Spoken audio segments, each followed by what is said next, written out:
Parliamentary elections are underway in the Caribbean island of Curacao this Friday. Cuba's Abdala vaccine candidate against COVID-19 received the approval to carry out phase 3 of clinical trials. And Samia Suluhu Hassan made history on Friday when she was sworn in as Tanzania's first female president in Dar es Salaam. Hello and welcome to TeleSUR English. I am Estefania Bravo from the headquarters of Quito in Ecuador. This is From the South.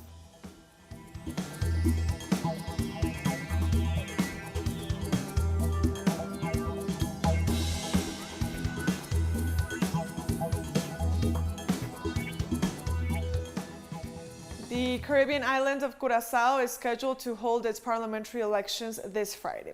In accordance with the usual procedure, Prime Minister Eugene Rugenat submitted his resignation to the governor of Curacao on behalf of his cabinet on Thursday afternoon. This means that the Rugenat cabinet is now officially caretaker after having served its full term of 4 years. The vote comes amid political tensions between the ruling coalition formed by the Real Alternative Party and the Man Party and two opposition parties.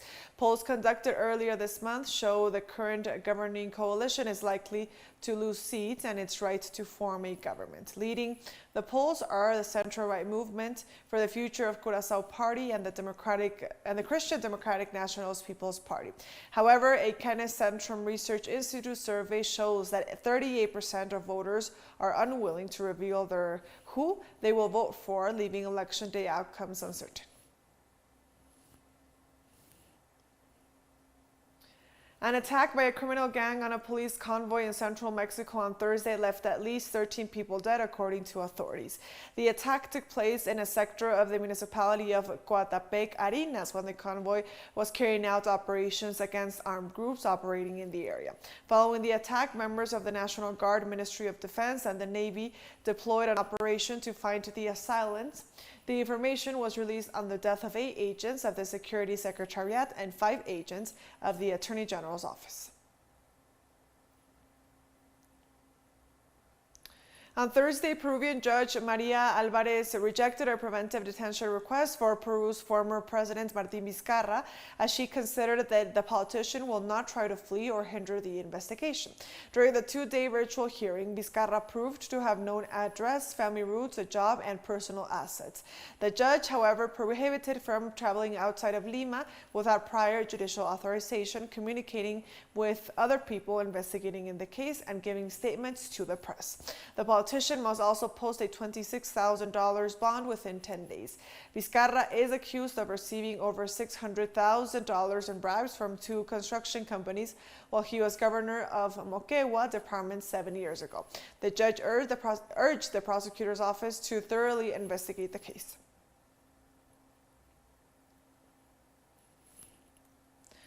The Colombian parliament rejected a bill that pursued the unification of national and regional elections, as well as a 1-year extension of the terms of office of several public authorities, including of President Iván Duque. The bill includes as an excuse for this extension of the serious economic impact of the pandemic for the need for institutional strengthening. It also says that an additional year would reduce campaigning and election periods, which would translate into $500 million saved for each suspended poll. Several political figures and authorities rejected the proposal and considered it a move of dictatorship, a coup d'etat, as well as an assault on democracy and institutions.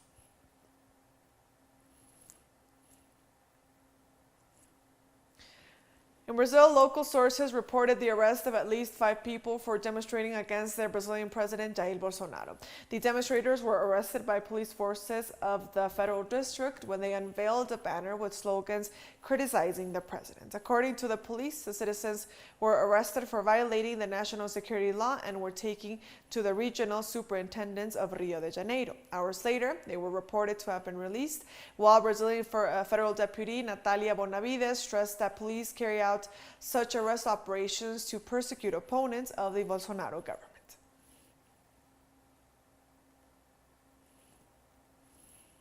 And in Brazil, in the midst of the worst hospitals collapse, the President Jair Bolsonaro appealed to the Supreme Court to lift the restrictions implemented by governors to fight COVID-19.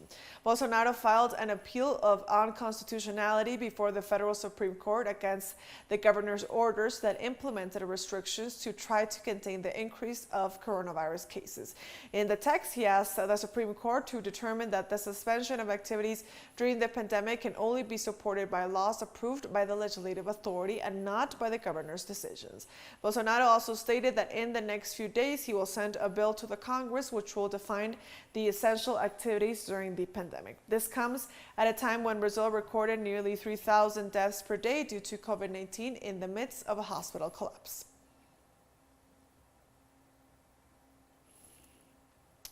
The United States House of Representatives passed this Thursday 2 immigration bills that are part of President Joe Biden's commitments to protect for immigrants. The first bill provides a path to citizenship for so-called young dreamers who arrived in the country as minors, and the second for agricultural workers. However, they face a complicated panorama in the Senate as they require support from Republicans at a time when the opposition is denouncing a crisis on the border with Mexico due to the increasing number of migrant arrivals.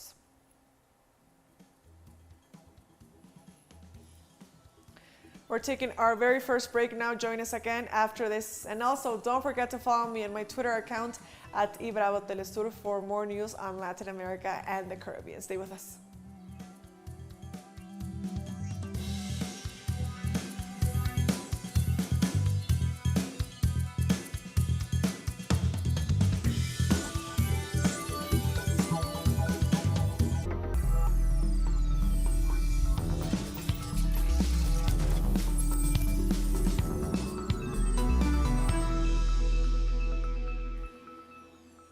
Welcome back to From the South. More news now. Cuba's Center for State Control of Medicines, Equipment, and Medical Devices announced on Thursday the approval of Phase 3 of clinical trials for the Abdala vaccine candidate against COVID-19. According to the regulatory entity, the trials will take place in 18 health areas in the eastern provinces of Guantánamo, Santiago de Cuba, and Granma. The study will begin in the next few days and involves 48,000 volunteers between 19 and 80 years of age. This is the second Cuban vaccine candidate to enter Phase 3 after their approval granted to Soberana O2.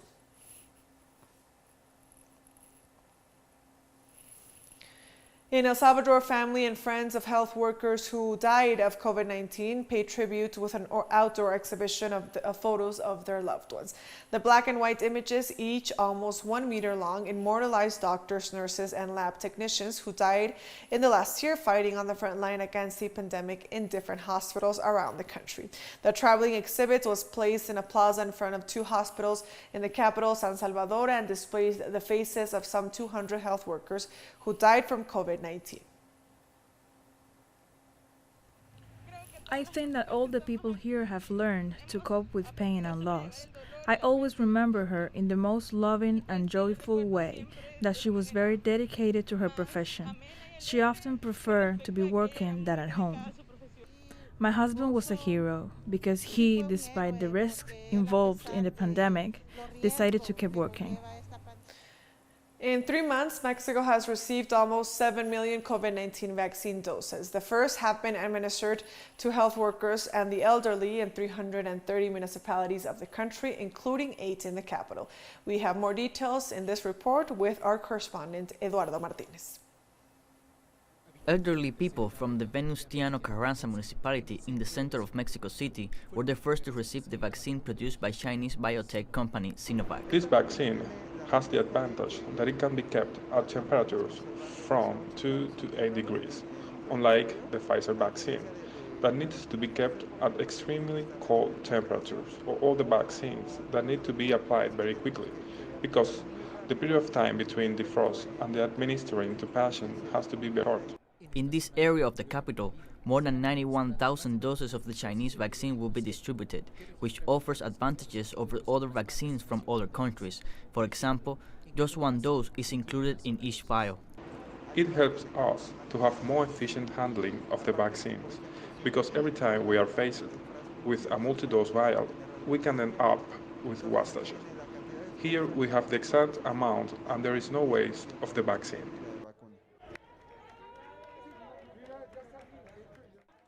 Those who have been vaccinated are confident that they will resume their regular activities soon, or simply be able to see their loved ones. Such is the case of Cristina and her husband Julio, who have been isolated for a year to avoid contagion. We still need the second dose, but we hope that after 15 days we will have sufficient protection that it won't be so bad if we are infected. We've met with family or visited our friends. Our family unit has been produced to just the two of us here at home. The Mexican government seeks to accelerate the national vaccination plan against COVID-19 with the arrival of vaccines developed in China. Sinovac has shipped 1 million of the 22 million units purchased by the Mexican authorities. These million doses that began to be distributed today and which will be finished by tomorrow will provide us with a new daily increase in the number of vaccinations. Up until March 16th, Mexico has reported more than 1.2 million cases of COVID-19 and over 195,000 deaths linked to the disease. The possibility of access to different vaccine options has generated great expectation among the population. I have heard these vaccines have great potential. I've heard good things, but I am also cautious. I heard there are Chinese vaccines coming, and they give me hope and confidence to apply to be immunized. The Federal Committee for Protection Against Health Risks has authorized the emergency use of the Sinovac and also Sinopharm vaccines, who will be sending 12 million doses in the next few days. Meanwhile, CanSino Bio, which performed a phase 3 clinical trial in Mexico, has already begun packaging the first 3 million doses that will be applied to the population at the end of March. Germany is facing an exponential increase in COVID-19 infections linked in particular to the spread of the British variant and is now going through the third wave of the pandemic. In a press conference on Friday, Health Minister Jens Spahn stated that the coronavirus cases in Germany are rising at a very exponential rate as the country considers a lockdown.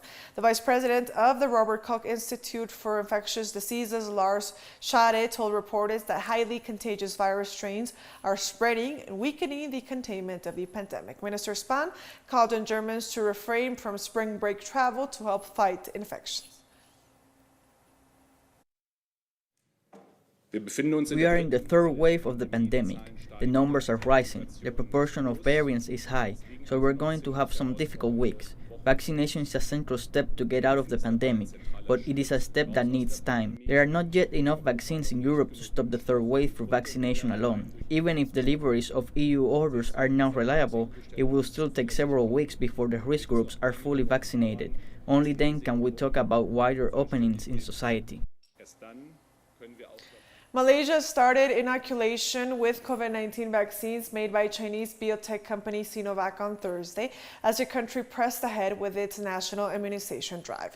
Science, Technology and Innovation Minister Kihari Jamaludin became the first recipient of the Sinovac vaccine in the country. The government is planning to vaccinate at least 80% of the country's over 31 million population. The national vaccination program started in February and 20% of the population is expected to receive the Sinovac shot.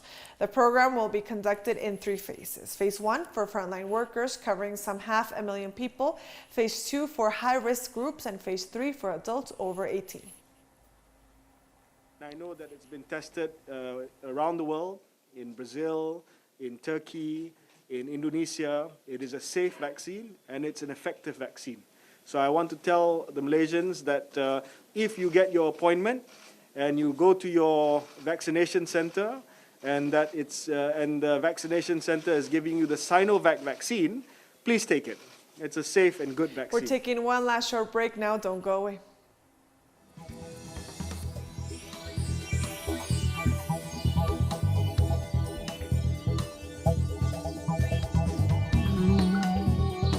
Conocida como guerra comercial. Desde 2019, ambos países llegaron. Now, Samia Suluhu Hassan made history on Friday when she was sworn in as Tanzania's first female president in Dar es Salaam, the country's largest city. The inauguration was witnessed by cabinet members and Tanzania's former presidents Ali Hassan Mwinyi, among others.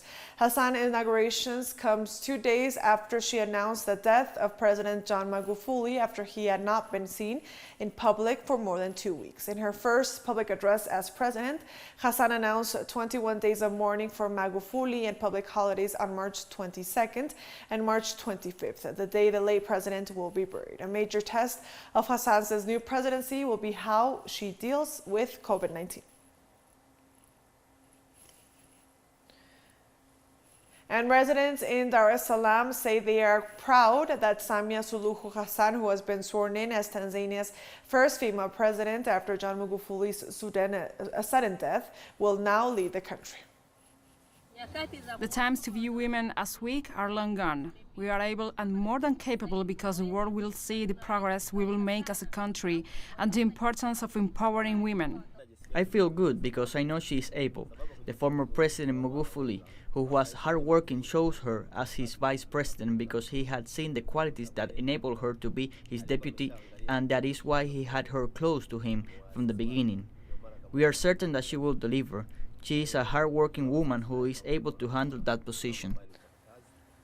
Senior Chinese officials unequivocally expressed China's stance on relevant issues at the start of the high-level strategic dialogue with the U.S. on Thursday in Anchorage, Alaska.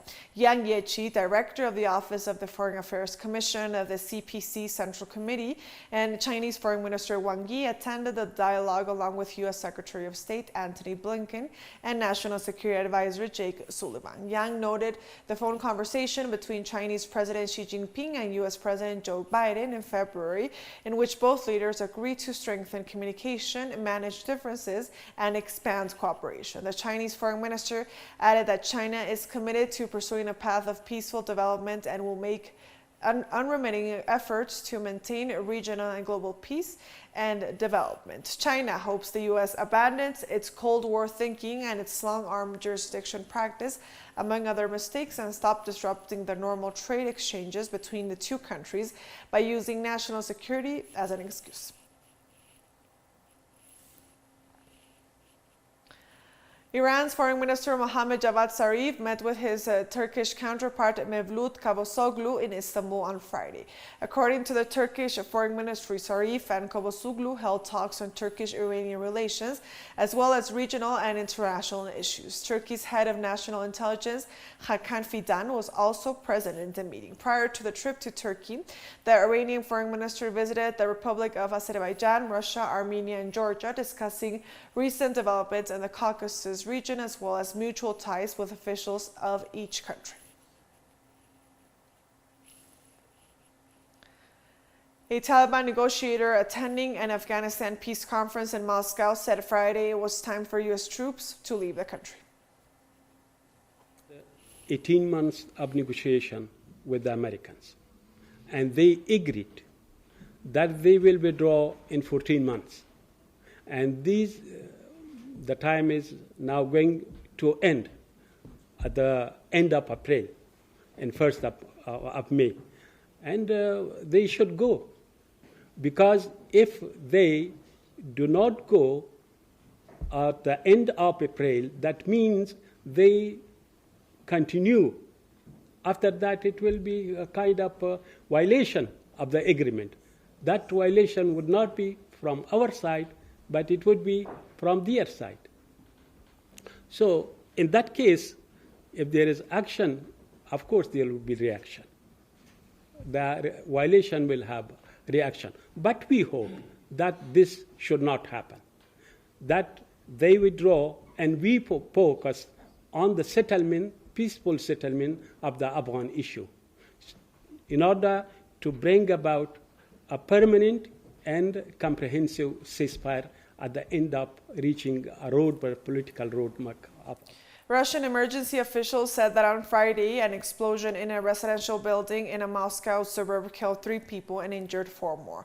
The blast occurred in an apartment in Khimki, destroying the ceilings between the 2 floors, shattering windows and damaging balconies of adjacent apartments. According to emergency officials, 2 adults and a child were found dead. Authorities added that 4 people, including a 10-year-old, have been hospitalized with injuries.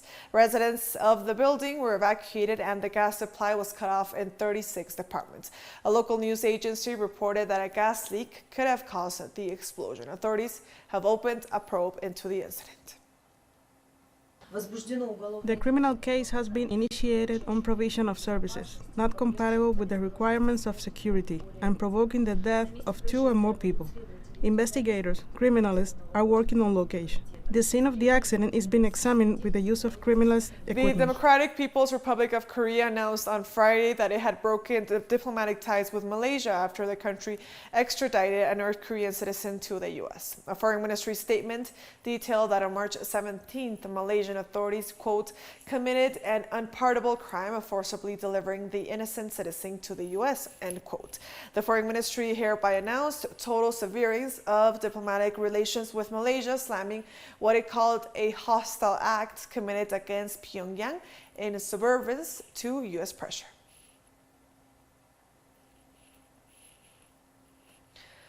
Explosions from Mount Etna, Europe's largest active volcano, sent lava rocks flying into the air on Friday morning. Plumes of smoke covered the sky above the volcano crater, which was surrounded by snow during the eruption. The lava fountain originated from the southeastern crater of Etna in the early morning and was still active around midday local time. Authorities confirmed this is the 15th eruption of the Sicilian volcano since the most recent activity was registered. Etna is the largest of Italy's 3 active volcanoes, which also includes Stromboli on the Sicilian island of the same name, and Mount Vesuvius near Naples, which last erupted in 1944.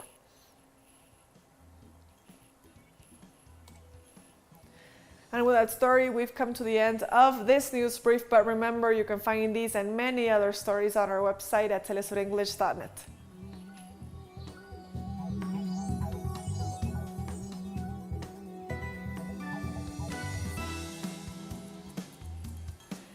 And also be sure to follow us on our social media accounts. We are on Facebook, on Twitter, and on Instagram as well. For TeleSUR English, I am Estefania Bravo. See you next time.